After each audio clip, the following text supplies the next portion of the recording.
One of my last questions to you, Mr. Sanyal. You've spoken about the demographic potential of the country, and you sound concerned, and this is something that's been echoed by a lot of chief ministers, experts. What should India do to get this right? Because we've seen the examples of several countries who are facing the challenge of aging population.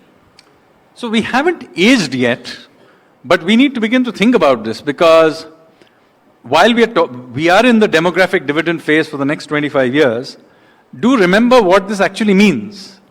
The reason we have just entered this demographic dividend phase is because 25 years ago, we had the peak in the number of children born.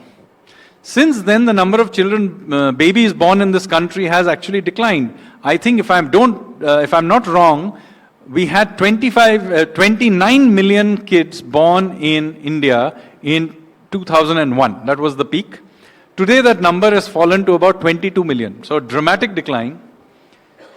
We have a total fertility rate of about 1.9 and still declining, which is below the replacement rate. It is only at 1.9 because a couple of states like UP and Bihar happen to still have reasonable high birth rates, but even those are declining. But there are parts of the country where birth rates look like East Asia. And those states have begun to complain about the fact that they are seeing demographic changes because of migration from the north. But let me say, it may not last very long because those declines in fertility are also happening in the north. So rather than complain about this inflow of workers from the north, I think the south and the west as well, but in fact, interestingly, West Bengal too, which happens to have almost Korean birth rates in urban Bengal, you need to begin to think about how to at least ramp up birth rates.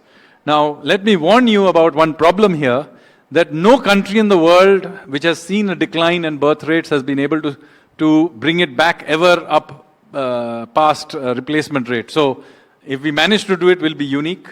But at the very least, we need to shut down all these population control programs which still seem to hang around in our bureaucracy. In fact, since you mentioned in our earlier question, what are the things to shut down in the government? Well, every kind of population control program in this country needs to be shut down now. Are they still working across the country? Yeah, they are all embedded in various ways in the system. You see, it's like this.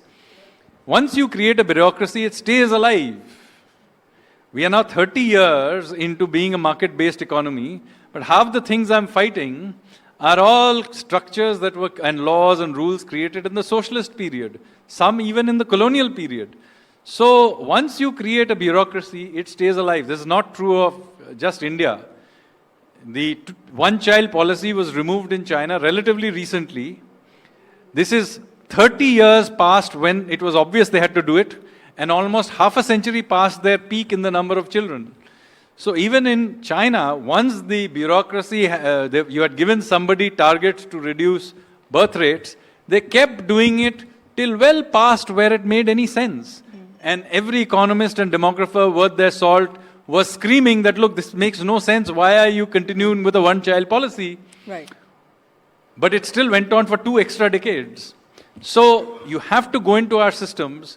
And we go into our medical systems, for example, we have actually still all kinds of incentives for doing hysterectomy, tubectomy, and all kinds of birth control things. I am okay with women making fair choices about it.